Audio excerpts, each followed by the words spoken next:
here's some folks here that have been with us today on Rick and Bubba, the television show. Did you catch some biscuits out there today, brother? I caught a biscuit. Sure did. All right, Steak now, biscuit. what, you caught a steak biscuit? Mm-hmm. Why don't you tell the people at home, try to give us some kind of indication of what it took to catch it coming off in the high winds today? Oh, it was terrible. Even the war wasn't that bad. I mean, it was just kicking out there, wasn't it? It was terrible.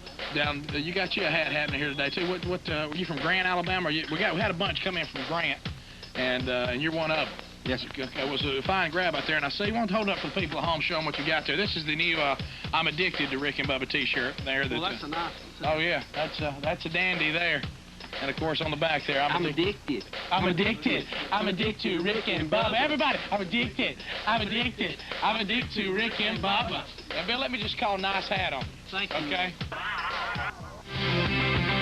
We're back 30 minutes past the hour. The Rick and Bubba Show, 1877 We Be Big, our number. Oliver North will be with us coming up later in the program, and he's going to be here some time today.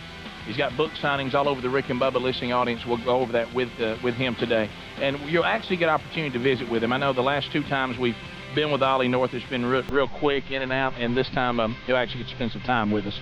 Bubba, a couple of lawsuits that I think everybody will find of interest today. Lawsuit update. Don't blame me. Everybody else spent all the time feeling sorry for themselves. Victim of this, victim of that. The mama shoot dead and the daddy shoot bad. Get over it.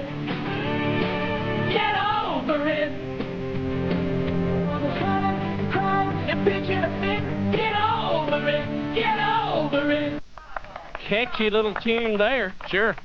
Rick, we had I hate to say it, though, sometimes when I hear Don Henley go off on his I know, you wonder, I know. endless speech about Walden Woods, I find myself wanting to say, hey, Don, get over it. Well, you know, it's a privately funded thing. It is, and that's fine. And also, we had some email about the Crazy Horse Memorial. Looking at that webpage, that's an impressive project right there, my friend. Well, see, with my ADD, if somebody said, Rick, we're going to sculpt something, it's going to take 80 years, I couldn't stay with that.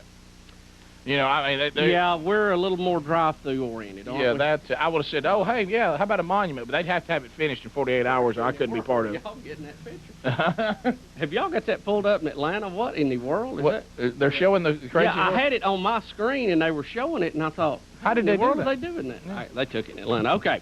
Rick, we reported yesterday that the RIAA had filed 261 copyright infringement lawsuits against people who were downloading music, file sharing, whatever you want to call it. We all know what it is. Yes. That is the Recording Industry Association of America, and that only left about 60 million other people yet to be served. Yes. Rick, already legal wheels are turning. The RIAA has already ended one of the litigation cases against Sylvia Torres, the mother of 12-year-old Brianna Lahara. They have agreed to pay the RIAA a settlement of $2,000. Now, in case you missed that, that is a $2,000 fine against a 12-year-old for downloading music on the internet. Well, I know. The little lawbreaker? I mean, look, we are law and order people, and I understand copyright infringements, and we need to protect that, but I'm going to tell you, it looks a little funny to say that the record industry has settled a lawsuit with a 12-year-old for $2,000. I'm just telling you, it looks funny. I'm not sure it's a good PR move. Well, you know, it's funny. This is the same headline they had when they settled their lawsuit with Michael Jackson. So, you know... Yes. Right. Good night, everybody. You're going to have to think about that one, but that was pretty good. A few of the file traders whose names were subpoenaed by the RIAA earlier settled for close to $3,000 each. A president of the RIAA. I know, too many letters. I know, and they don't flow. On Monday, warned that those who have been sued would likely have to pay more to get out from this quickly. In other words, they are really surprised people are actually paying this and not fighting it, apparently. Well, I see here that the daughter's parents are saying, hey, they admit she broke the law and violated U.S. copyright laws, and they're going to pay. Yes, that is correct. It just sounds a little funny. It does sound funny. We all admit that. It just sounds a little funny. Ollie North, look, I mean, look, Ollie's already here. Hey, Ollie, Commander on the bridge. I was supposed to be. Well, you are, but I mean, I was a little surprised you were so punctual, but I forget you're a military man. You know what it is? I know why. He was anxious to get out of that last place. I know. Tell me. You be nice. You be nice. Sit down, Ollie. We were just... They rent from us. We can be mean. But it's... I'm worried about you guys. This is Belly Mark. Yeah, sit down. Look at this microphone. Well, it needs a little work. We're going to fix it in the new place. Yeah, well, we actually had some people call this morning that didn't know what time your Fox television show was on. No. Yeah. Yeah. Obviously, they were not with us at the Fat thing. They've not seen the card that I carry. You guys think I'm kidding? Look at, what does that say? War Stories, Sunday nights, 8 p.m., Fox News. Well, let's just That pop is one the up. biggest business Here, hand card me I that. have ever seen. Hand me one. I'll just hold it up Look. periodically. Okay. There it is. Just look, There it is. Speedy, get me some tape. Give me some Yeah, tape. well, I know thanks, I know a good place to put But that. tape that right over his forehead. Somewhere, That's it. you know, because our TV part is owned by Turner, and somewhere there's They're people having kittens with that there's logo. people jumping off their desks right now, hoping it's high enough to kill them. But the good news is, Ollie, when it comes contract time, it's always good to know somebody down the street. Yeah, Listen, this is the kind of thing that Look, Fox... it's a great country. It is. Yes, it is. That is what America's all about. Welcome, Ollie North. It's Yeah. great to be back with you. Yeah, it's great to be back, and we're going to be giving you all the updates of where Ollie's going to be, and the audience. You know, I'm sure you've got a website that tracks all that. But today, if you listen to us or watch us in the Birmingham area, Ollie will be visiting us in Birmingham You'll today. sit down. Oh, you don't have to stand at attention. My gosh, Yeah. why is he standing up? Listen, I stand, man. I say. Are you keep the tired of energy. sitting? Listen, if you had to sit around with these guys on that bus for for 2 weeks, I'm about to offer him a spark. I know, and I'm going to tell you something. Yeah, well, Speedy, don't start What's that, up with this please. haircut here on our Talking bus? about Speedy. No, Oh. Damon, good Speedy night. polishes his. I mean, No, you know what it was? Damon saw the haircut Griff Jenkins got when he was over there covering the war Right. with me. How's and Griff wanted one. doing? He's doing great. Yeah. He's doing fine. In fact, he wanted to be here this morning. You know, Rick, he you know where he actually went? brought in like 3 prisoners of war. They surrendered to him. Is it Griff Jenkins carrying I know nothing but a that was Sony camera? great. That was great. I'm standing there.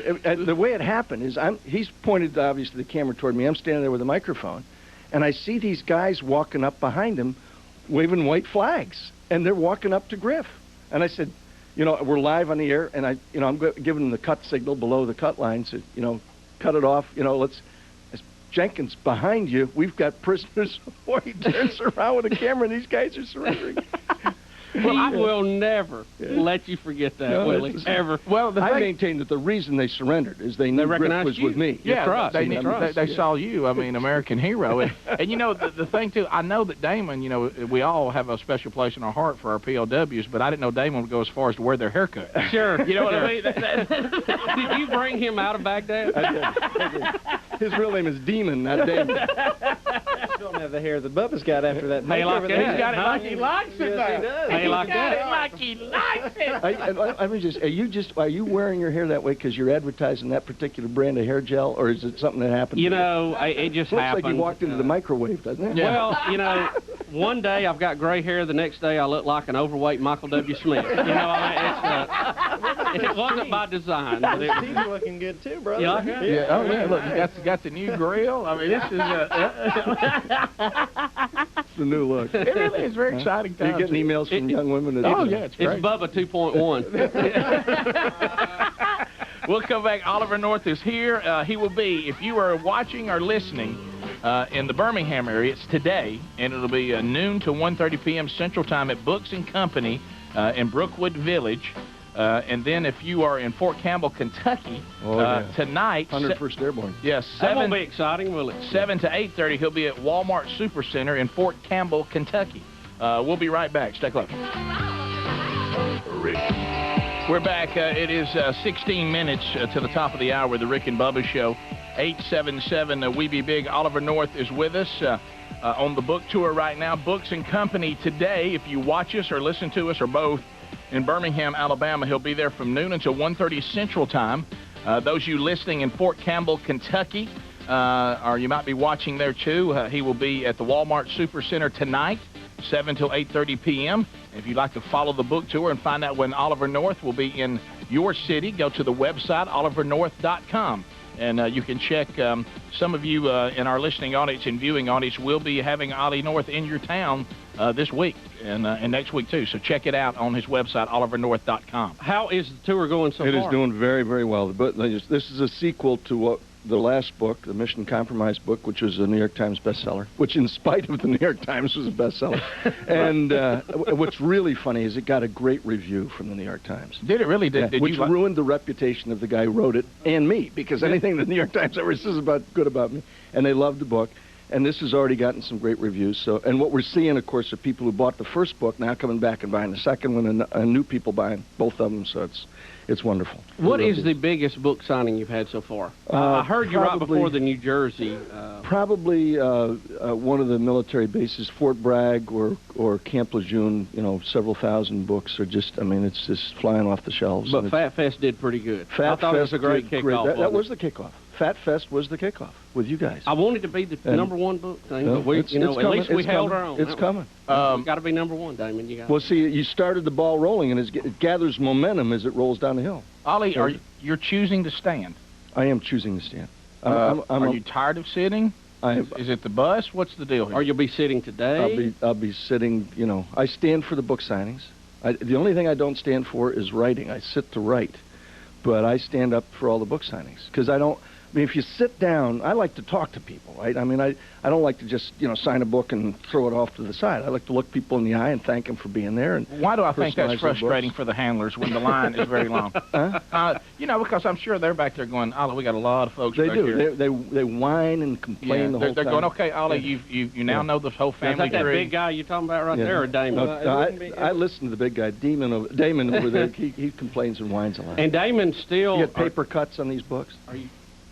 Yeah, I'm still working on it. Still Nashville's most eligible bachelor. Indeed I am. What's the number for the studio here? 1877. We be big. In honor of Damon, this was sent to me. I meant to show this. Y'all help me hold this up, would you? Bubba, the Tiger Paws of Auburn University were excited that Damon was going to be here today. And so they have sent us, this is their dance line at Auburn University. They watch the show and enjoy it. And Anne Marie down here in the corner is a freshman at Auburn. She made the Tiger Paws, and she is a friend of ours, has babysitted the Killer Bees. And she said all the ladies sent us this, and I know I'm going to... I was going to put it up in the studio, but I feel like that Damon wants this. Are y'all going to be down that way? If they're in college, they don't want anything to do with him. Yeah. You're going to Columbus, and that's near Auburn, right, right. So you'll be right in that area. So there you go. I've got bunk space. That'll be perfect. How is Damon doing? What will you rate him? I mean, because you've been with Dwayne, who's the big man, and Damon is the protege of that. Well, look, everything I do, I rate on a scale of 1 to 10 based on how he'd have done as a Marine. Right. And 10 is good? 10 would be good. Okay. So he's at about -7 right now. So he's working his way up. He started about -10. Yeah. So we'll see how that book signing goes this afternoon while I'm having lunch. Would you want this guy with you in a foxhole? Is kind of how I evaluate these guys. Well, but Dwayne, he's so nice, and he's so... Dwayne has to be the nicest, most polite person I've ever met. He apologizes for everything. Have you ever noticed that? He's got a lot to be sorry for. Ollie, that's why. I'm sorry that napkin was not in the right place. I'll get that correct. Damon. Yeah.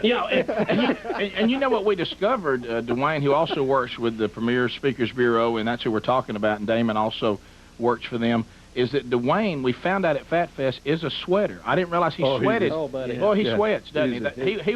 He was pouring some sweat out there. He drips. In fact, I thought he was one of the parking attendants when I first saw him. And he married up.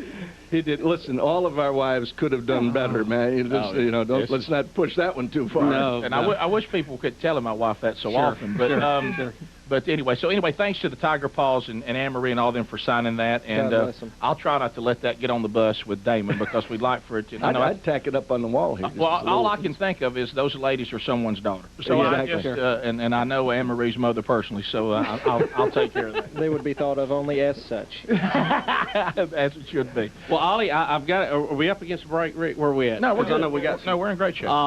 With all this going good, and I know you love getting out and meeting the people. You've had a busy year. I have had a busy year. Started out with, actually another book I just turned in most of the manuscript for Jericho's Sanction, and then Fox called and said, we want you to go to the war. And so I went down and got Mrs. North's permission.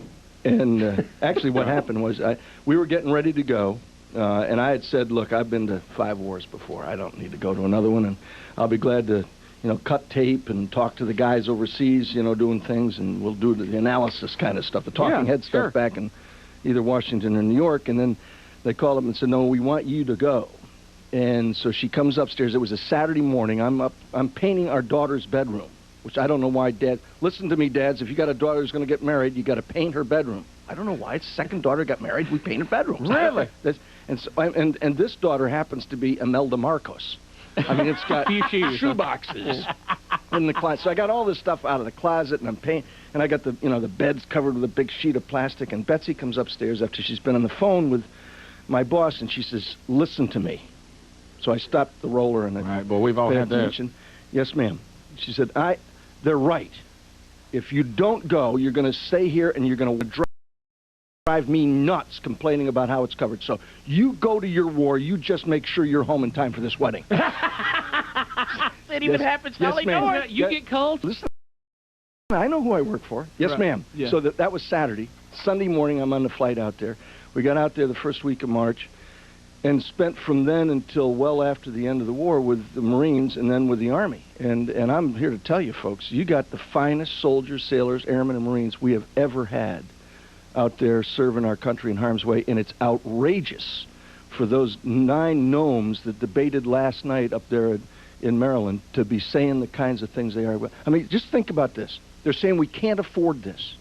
Now, I'm a documentarian for Fox. I mean, I go back because I hang around with heroes for my show, and all I do is I look at the history of war. There has never been, not in any war, a time when the opposing party to the president would stand up and say, we can't afford to win this war. Didn't happen in World War I, didn't happen in World War II, didn't happen in Korea, didn't even happen in Vietnam, which was a polarizing war. Here we are fighting a war that we cannot lose. If we do, it's curtains for our kids. And these selfish Sure. characters. Look, hey, no. Whoopi said it on her TV show last night. Selfish people are calling the president names, saying we want that money, that $87 billion it's going to take to win this war, to be used for things we want because we're so selfish.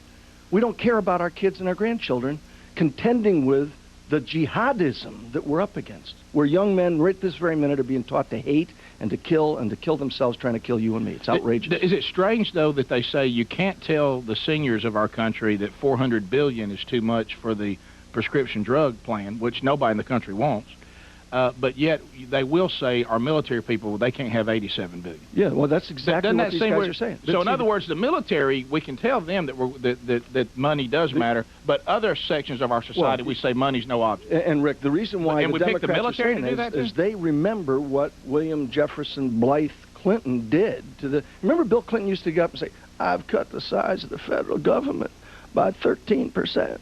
Well, where the cuts came, Department of Health and Human Services continued to grow. HUD continued to grow. The State Department continued to grow. What didn't? The Department of Defense was gutted under Bill Clinton. And so it's a miracle that we've got good young people ready to go fight when the time comes for Operation Enduring Freedom in Afghanistan and again now in Operation Iraqi Freedom in Iraq. I mean, it's a remarkable testament to the staff non-commissioned officers, the sergeants, the corporals, and the junior officers that they're ready to fight. And, of course, they are magnificently led, and they're the brightest young troops we've ever got because we've insisted on the all-volunteer force. So Sharpton talking about, let's go back to the draft.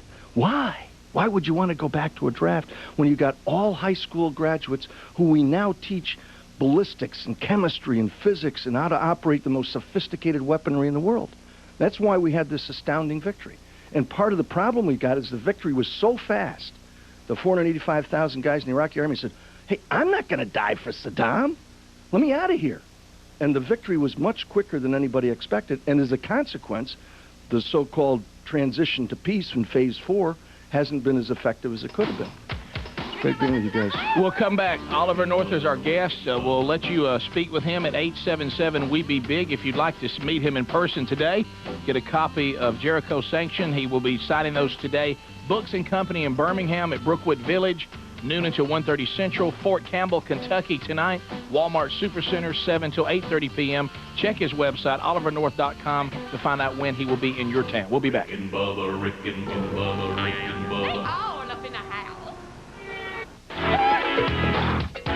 We're back. The Rick and Bubba Show. Oliver North is our guest. 877-WE-BE-BIG. And the book signings going on across the country. He's on the big tour bus. Kicked it off at Fat Fest and now is rolling through the Rick and Bubba listening and viewing audience and all over the country. Check the website, olivernorth.com, to see when he will be in your town. Today, Books and Company, Brookwood Village, Birmingham, Alabama, noon to 1:30. And then tonight, Fort Campbell, Kentucky, Walmart Supercenter, from 7 till 8:30 Central Time. Caller standing by, Ollie. Let's do it. Wanting to talk to you. Let's do it, man. Let's start with Stu in Canton, Georgia. Stu, you are on with Oliver North. Go right ahead. Monkey grass. Thank you for calling, my friend. Welcome. Hey, thank you guys. Hey, this morning you were talking about going up and seeing South Dakota and the mountain up there with all the presidents' faces. Yeah. Well, why don't y'all come down to Atlanta and we'll all grab some chisels. We'll put Ollie's right there in the middle. Put Rick on one side, Bubba on the other. Maybe we could throw Forrest Gump in there or something. Man, that would be huge, Stu. Thanks. Well, cracking a brew, listening to you guys, rock on. Thank you, Stu. A little early for that, I'm working all night. What time is it? He must have just got off. Nice job, yeah. Let's go to Chris, Tuscaloosa, listening on B1017. Hey, welcome to the program, Chris. Good morning. Mr. North, I got an email this week. Can you hear me? I got you loud and clear, Chris. Yes, sir. I got an email this week that said you had a line on Osama back in '87. Yeah, I mean, that email goes all around the world about twice a year. This is a great story because it's not true. I mean, it says that I told Al Gore during the hearings in the summer of '87 that Osama bin Laden was a terrible threat. Well, here's the truth. They were asking me about the security system at the house, and I told them it was there because Abu Nidal, a well-known assassin and terrorist, had threatened my family. He actually listed my name on a list of people he was going to kill. And then in February 11th, 1987, sent 7 assassins to my house from the People's Committee for Libyan Students. Now, thankfully, the FBI picked them up on the way. They grabbed us, picked us up, brought us down to Camp Lejeune, North Carolina, where we once lived, hid us out down there for 2 weeks, and then brought us home, where we lived with 35 federal agents until I retired from the Marines. And by the way, they drink a lot of coffee. I mean, just... I bet you got to scramble a lot of eggs for that bunch. Abu Nidal, it turns out, at the time he was working for Muammar Gaddafi in Libya. He went from there to Damascus, Syria, and he went from Damascus, Syria to Baghdad, where, by the way, he's found dead, last year, found dead, 4-headshot suicide, the only 4-headshot suicide in history. Where were you at that week? This is the guy. Where were you at on the book tour? 4-headshot suicide. A little tough to reload, isn't it? Well, you know, and this guy didn't miss very often. He killed over 900 people. This guy's a brutal assassin. And so you can only assume that somebody who in Baghdad, Iraq, of all places. And, of course, while we were over there, Abu You mean Abbas, a terrorist was over in Baghdad? You're like kidding. From another place? You got to be kidding. What? The 9 gnomes who were debating last night apparently don't know that. Abu Abbas, the guy that hijacked the cruise ship Achille Lauro, Right. who the Italians, these are our friends, the Italians, our NATO allies, Right. had helped escape in 1986. We'd hunted this guy for 18 years. Where'd we find him? Baghdad.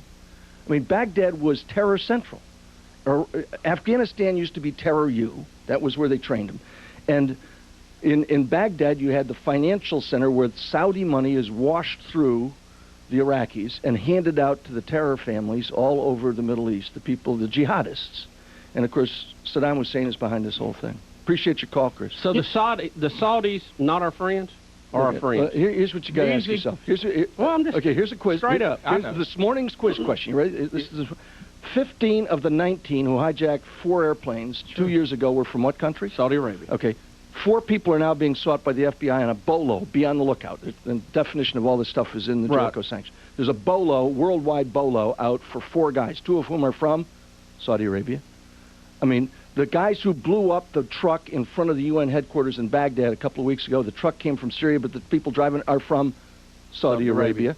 The terrorists who blew up the Jordanian embassy in Baghdad 3 weeks ago, or a month ago, were from, come on, Saudi Arabia. The money that finances much of the terrorism by Osama bin Laden is coming from Saudi Arabia. And Osama bin Laden's family is from Saudi Arabia. Are they our friends? Let me ask this. Why don't we just call it like you just did? I'll tell you why. I'll tell you why. At the State Department, the State Department of the United States of America in Foggy Bottom, Washington, well named. Foggy Bottom, the State Department, is a wholly owned subsidiary of the Royal Kingdom. And in part because the people who come and go out of the State Department... Well, why don't W call them out? Well, because, hey, I'll tell you why. I'll tell you why. And this goes back to when I was working for President Reagan. In 1984, when we're doing a lot of things that were very, very dicey.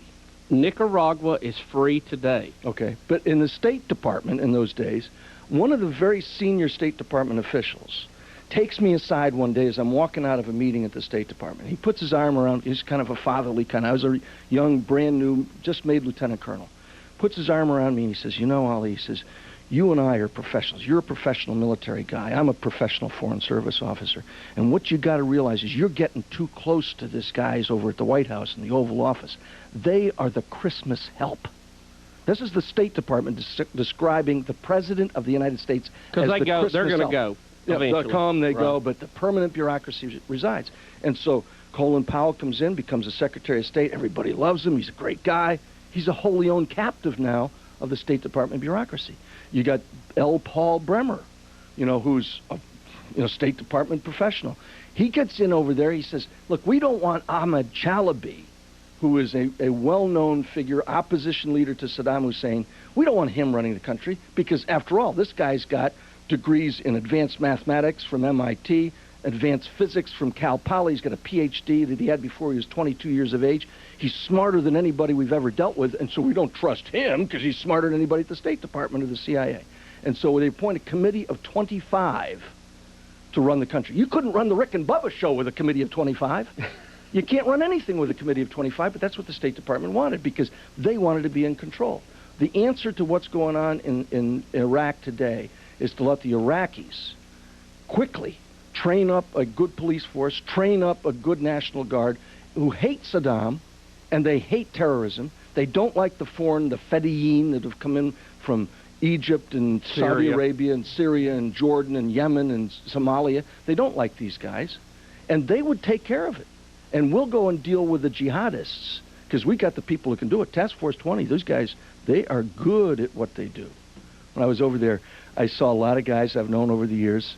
There's one time I'm over talking to them because they would move in with the Marine units, and the Army units occasionally.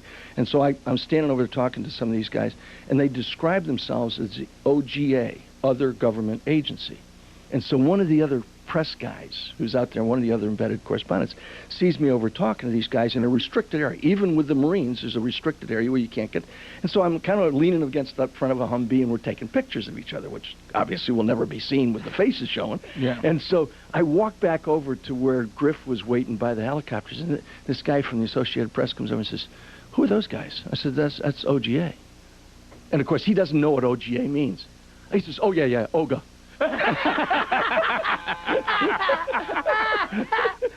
Oh yeah, Oga. Yeah, that's the guys from Oga. Let's go to Shane in Gadsden, Alabama, Mix 102.9, and you can see us on Turner South. Go ahead, Shane. How's it going, Mr. North? I'm doing great, Shane. How are you? I'm fine. I was going to get an opinion from you. I was in Panama and in the first desert storm. Just cause in Desert Storm, right? It seems like, a lot of people don't talk about it, don't hear about it. It's sort of like Grenada was. I think Panama was a little bit bigger. But my question is, do you think that we did any good over there because of what's still going on in Colombia? Well, yeah. Well, first of all, American ships are still going through the Panama Canal. Right. Panama is no longer, the haven for drug kingpins and washing terror money through the banking system down there. You got a democracy. It may not be all that we'd want democracy to be, but it's a fumbling, stumbling democracy working in Panama. So what you did in Panama and what we did before that in 1983 in Grenada was essential. And here's the best news. You don't have, notwithstanding the fact that there's more Americans getting shot at and kidnapped in Colombia than there are in Iraq today, you don't have that problem spreading all over Latin America. You got a leftist government or socialist or commie government in Venezuela that's a potential problem. You still got Fidel Castro down there, you know, kind of. You mean it's a workers' paradise? Yeah, the workers' paradise. But I'm debating somebody in Washington the other day, and somebody says, "Well, they've got universal health care." I said, "Yeah, but they can't leave the place without getting shot at. Are you nuts?" Yeah, but have you seen how they do surgery? That's the problem. Yeah, have you seen anybody? They haven't got anesthesia yet. I said, "Look, if next time you need an operation, right? You're gonna need cancer treatment. Are you gonna go to Havana, or are you gonna go to the Mayo Clinic? I mean, think about this." Oh yeah, you don't see. You wouldn't even go to Canada. Has anybody ever seen anybody floating in a pickup truck trying to get to Cuba? Anybody? Well, there was one guy, documented history, but he was fixing to be exterminated for a capital offense. And he escaped to Cuba. But the good news, Elion and his daddy are cracking sugar corn for us today. That's right. Sugar cane. Yeah. Thank you, Generino. Yeah. Elion's having a good time. I know while he's out there in the sugarcane field today, he's going, "Boy, I tell you what, I don't miss Disney World at all." Did she scare you like she scared us? Oh, listen, think of having a good general. Hey, let's do this. We got somebody who's practicing a religion we don't like. Let's burn them down. Thank you. 10 minutes past. We'll be back. 877 We Be Big is our number. Oliver North, our guest. Duck! Get the fire extinguishers! We're back. Grab the kids! 16 minutes past the hour. Oliver North is our guest. The Jericho sanction is out and is available. And, of course, Oliver North supporting that on the book tour right now, and he's visiting with us. He's in Birmingham today from noon until 1:30. Books and Company at the Brookwood Village. Tonight, Walmart Supercenter, Fort Campbell, Kentucky. 101st Airborne. Boy, we get we hear from them a lot. Yeah. And tonight from 7 Central to 8:30 p.m., go to olivernorth.com to follow the book tour, and the Jericho sanction, of course, is available everywhere. A lot of other calls, Rick. I don't want to take up, because we always get in trouble because we talk too much. You know, that's what we got. Y'all had Oliver North on the show twice, and never once have we hardly got to talk to him. Y'all hog the time, so we're trying not to. They do. They do. Let's take a call. Eddie, Knoxville, Tennessee. Eddie, how are you? Hey, doing good, Oliver. How you doing? Great. Hey, I don't really know how to address you properly. Is it Colonel or General? Hey, you, late for dinner, Dad, Granddad now. I got 4 great-granddad. In fact, let me just tell you a quick story. While I was, now I'm going to do what they do to you, Eddie. You're a granddad? Hey, I'm a granddad. And so I'm standing over there, and I'm talking to Steve, Edie, and Brian on the Fox Morning Show, right? And it's 2 o'clock in the afternoon. And Edie says to me, "Tell me the truth. You really like being over there with those guys, don't you?" Well, I know that my wife is listening, so I don't want to say, "I really love being with Marines right here in the war." So what I say is, "You know, Edie, there's only 5 other people I'd rather be with." Oh, this is brilliant. The woman I married and the 4 children she gave birth to. Thinking, I've just made points. Yeah, I have just made points. I mean, that came to mind, boom, like that, right? Yeah. So I say that on the air, right? About a half hour later, I'm standing out there. I mean, we're in the middle of the Iraqi desert, right? My satellite phone rings. I look down on it, and it's my home number. I said, "You say I'm going to get points." So I punched the button on. "Hi, honey, how are you?" I said, "I heard what you said. You forgot our grandchildren." You can't win, man. See, I would have said when I mentioned the children, that automatically included their offspring. That's their seeds. But that see, counts. I clutch when she gets me. I clutch. After 36 years, I still clutch. Oh, I know. Eddie, go ahead. I'm sorry. We can relate. So, Eddie, go ahead. Yeah. That's okay. Well, Mr. North, I would like to say that a lot of Americans do not appreciate what it means to live in a free country. I personally have traveled to some third world countries, Central and South America. In fact, I was arrested in Colombia because I had a camcorder and was filming, and they claimed that I did not have a permit to film. Right. I finally convinced them after I was in jail that the stamp on my passport was the permit to film. And along with a couple of $100, they released me. Well, of course, and they got what they wanted out of you, and that's a couple $100. And Eddie, what the situation you were in is commonplace around much of the rest of the world. And you're right. Many Americans do not appreciate the freedoms that we have.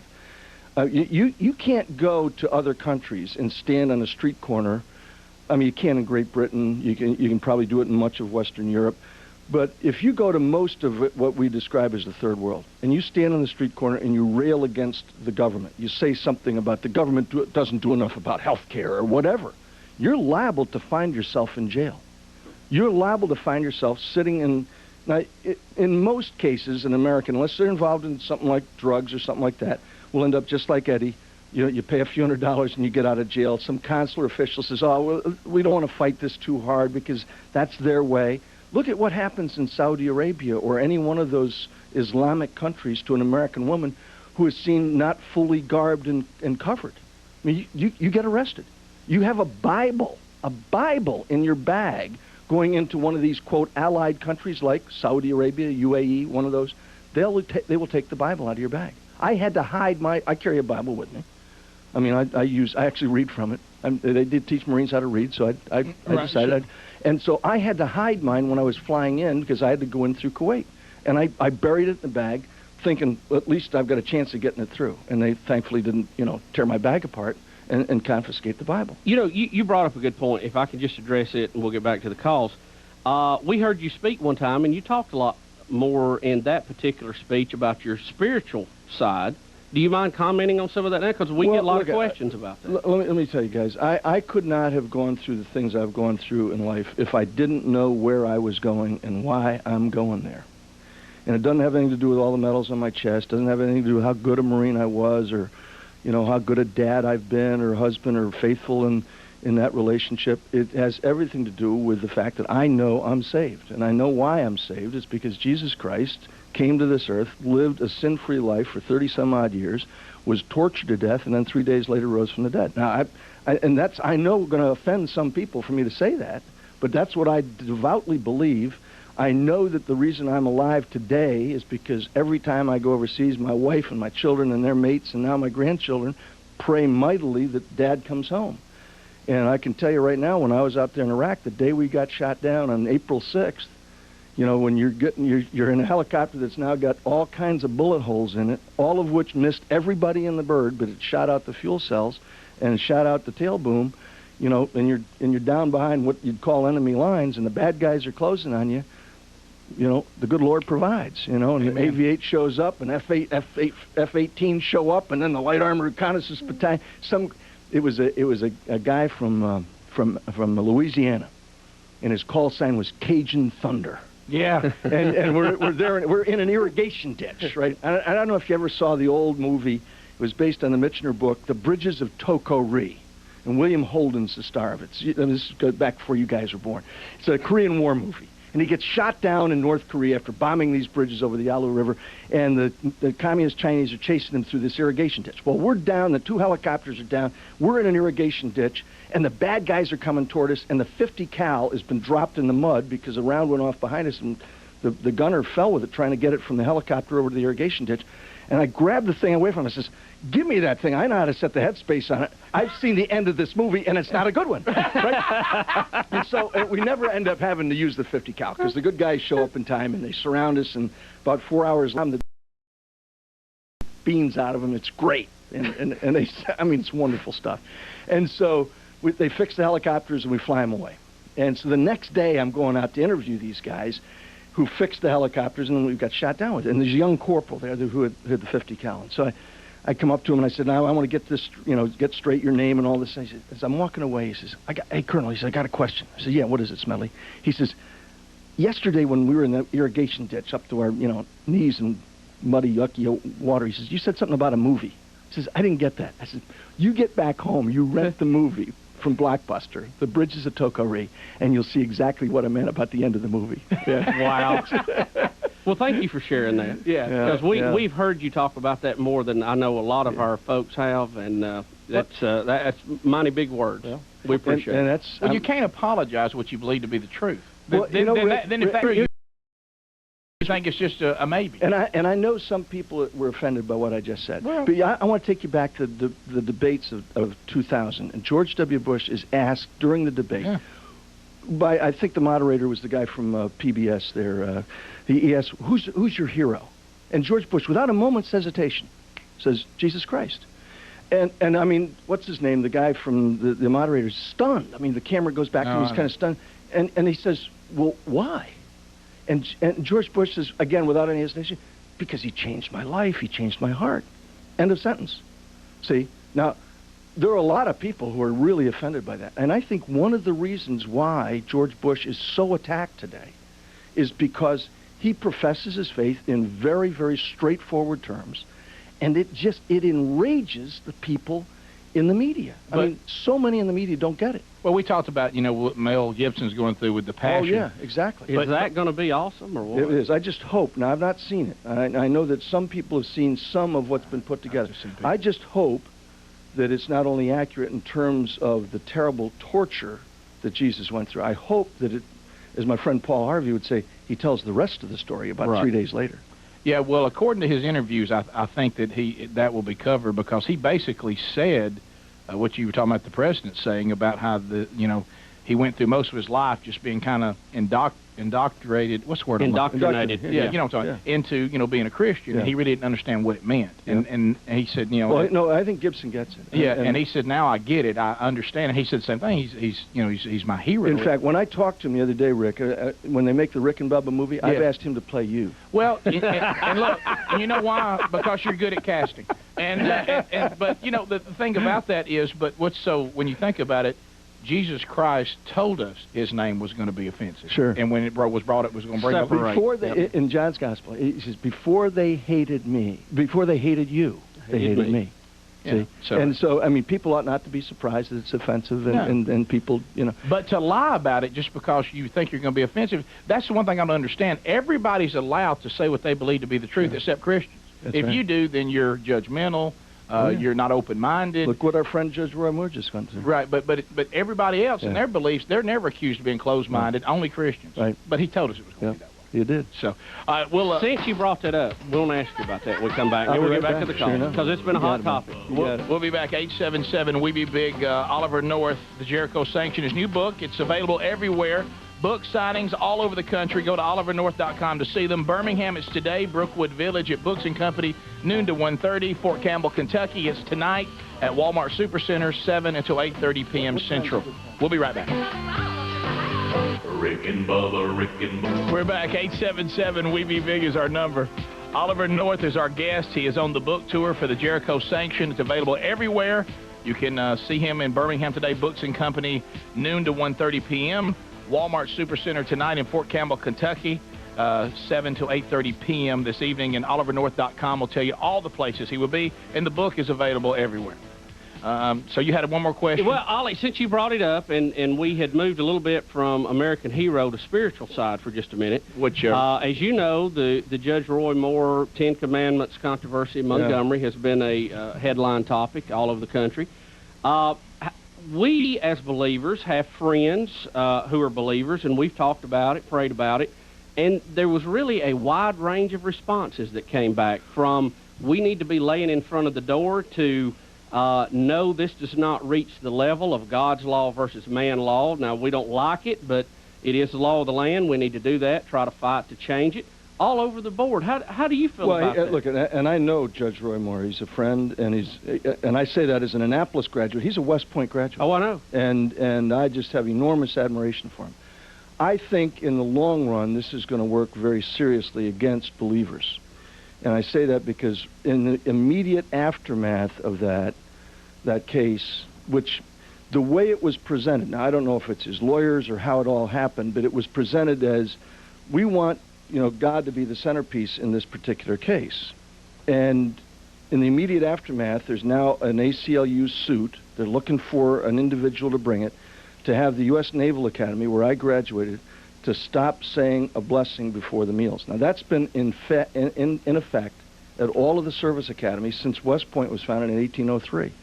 And I want it to continue because I think it's important that people, give thanks for the food that they've got before them. And it's a little reminder every day, 3 times a day at the Naval Academy, when they file the entire brigade of midshipmen into that mess hall.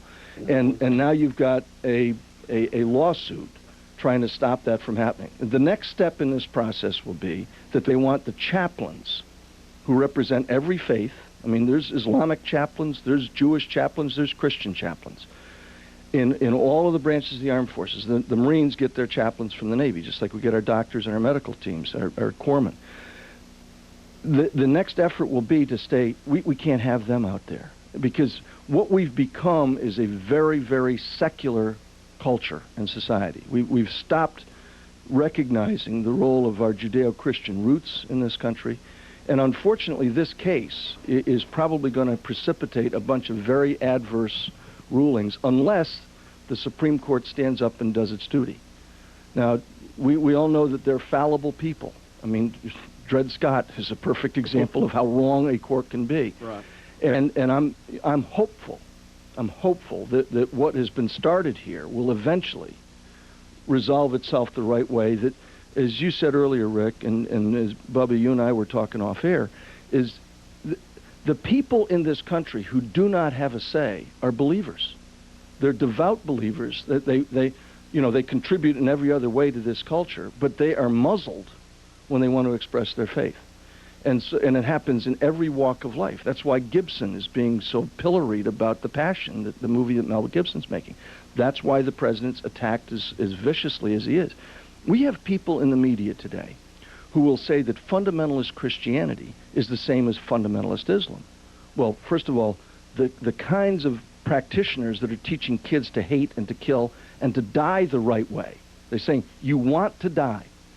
And then the folks in our media that say, well, fundamentalist Christians are the same kind of people, totally misunderstand Christianity.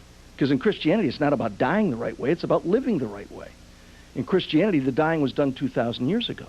And they don't understand it. And not to attack the owner of your television network, the other day, nobody at Fox can hear this. I was watching the Jane Fonda network. Sure. Right? I'm in a hotel room that unfortunately didn't have Fox. And I'm watching the news, and there's an asteroid apparently coming toward Earth. Did you see that story? Right. And 2014 or something. Right, yeah. And it's going to be a near miss, right? And the lady who's the newsreader, right? The news boob, right? I mean, she's the newsreader. She says, could this be Armageddon? Well, Armageddon has nothing to do with meteors and meteorites and things. Armageddon is a battle between good and evil. See, it's a place, but that demonstrates the total misunderstanding of what's in the between the covers of the Old and New Testament. They don't get it, and the ignorance of our if you will cultural elites in this country is astounding. Whether it's in Hollywood, where they're attacking Gibson, or whether it's in the so-called mainstream media where they publish newspapers and put television shows on, it's an astounding ignorance. And so I look at this case as an opportunity for the Supreme Court to do the right thing, because my anxiety is that the day that we drive God in all of what it means out of the public marketplace of ideas we're on the way down. And every great culture, if you go back to the ancient civilizations, the first step in the process, Viscount Slim wrote a wonderful thing about how empires perish. And of course, he was writing at the time, he's the last Viscount of India, and he's writing in the late 40s about the demise of the British Empire. And he goes back and he looks at the Egyptians and the Greeks and the Romans and all the great civilizations. The very first step in the end of that culture and that great society that's been formed by these people is the abandonment of their religious ideals. Not to say that the Roman gods or the Greek goddesses or worshiping the sun god in Egypt was the right thing to do, but the first step in the collapse of that culture was abandoning their religious beliefs. And here we are in the beginning of the 21st century, repeating history. Yeah. We just don't learn. So my hope is that the case that's been started over this will eventually find its way to the right decision in Washington and the Supreme Court. The shame, if he had just put it like in a big jar of urine, he would have probably been funded. So it was artwork. And it would have been protected forever. Yeah, where he messed up, he should have said this is just a piece of artwork. Well, and that would have... Then it would have been fine. Yeah. Because we're told to be open-minded and to tolerate everything except Christians. Yep. That's exactly right. We'll be back. 877 We Be Big is our We'll go to calls. More calls when we return. For Oliver North. Our fax line's 205-945-3999. You can email us. You can go to the website. Pictures from Nashville. Our trip there is there, and also a chance for you to win a huge package from the Barber Motorsports Park for next weekend. Check all that out on the website at rickandbubba.com. 15 minutes to the top of the hour, the Rick and Bubba Show. Oliver North is our guest, and we'll take your phone calls. Let's go to Kenneth. Kenneth is in Montgomery, Alabama, listening to us on Alice 96.1, and can also watch us on Turner South. Kenneth, you're on with Oliver North. Go right ahead. Mikey Grass. Hey, thank you, brother. Appreciate you listening. No, I was just hearing you talk about earlier about like the movie Tokyo and everything. I grew up in a military family. My father was in the Air Force from the brown shoe days. He was in Korea. He was in Vietnam. If he had been 60 years old, he would have went to Desert Storm. And, hey, I'm 60 years old, and I went to this one. And your dad ought to be glad he didn't go.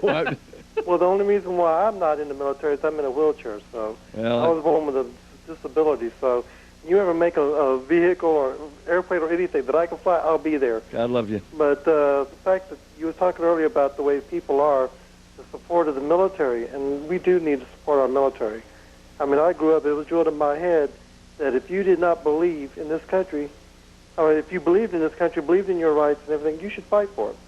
But if you can't live here and have all these things going for you and not support the country, all these people that went to Canada during Vietnam, they should not have been allowed to come back and enjoy the freedoms that we have here because they didn't want to fight. I mean, no matter what your beliefs are as far as what we were over there for, my father was over there, and it was like, you're in the military, you do what the government asks you to do. Kenneth, let me give you that. First of all, I salute you and for calling in and your dad's service.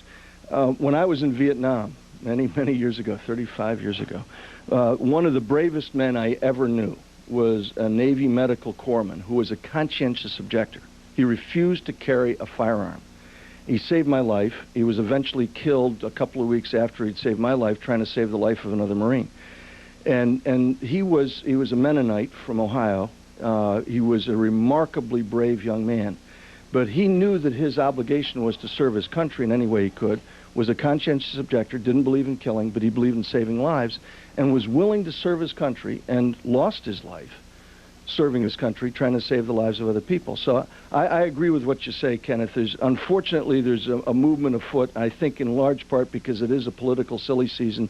You got these 9 gnomes that are running the other party that are doing nothing but bash the president.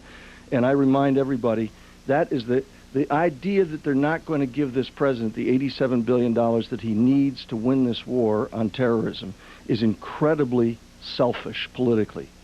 And second of all, it is incredibly short-sighted because, as the president said on Sunday night, this is a war we cannot lose. Let me ask you this. On that note, what's your feeling today on the family members that are they were on the Capitol this morning saying it's wrong for our reservists for their duty to be extended? Well, I'll tell you what would be wrong. And by the way, I understand why family members are saying, look, I want my husband home and my dad home and things like that. But I would think every military wife wants her husband home. Well, sure, and mine did too. Right. And Betsy chose not to, go out and hold a placard to do it because I guess maybe raised in a different culture than some of the youngsters today. I don't know what they expected that they were signing on for when they signed up for the Guard or Reserve, but they signed on to serve. And here's what would be wrong. The law says that an employer has to keep that job open for 6 months. That's the law. You cannot fire the guy because he's off in the reserve for 6 months. If you know of an employer who is going to permanently replace this person who's serving, you ought to go to that employer and say, you better not do it, because I'm going to come on Rick and Bubba and name you. See, here's my message to you employers out there. Yeah, it's going to be an extended period of time. You're going to have to do without somebody who's serving the Guard and Reserve. My foundation that does the scholarships for youngsters who've lost a parent serving in the line of duty, who's been killed in action, that scholarship program is run by a foundation of volunteers. One of the youngsters who works there is a member of the National Guard. I'm doing without him. His salary is paid separately. There's no overhead for the scholarship fund. Part of the proceeds of this book go to support that scholarship fund. That youngster is not going to be replaced. I'm going to hire contractors to come in and keep our, computers running and things like that. But he has a job when he gets home. And if you're an employer, or you've got a person in the Guard or Reserve serving our country and isn't going to be back for a year, and you replace him, woe betide you. If I find out, I'll come on Rick and Bubba and name you. Or fight. You got it.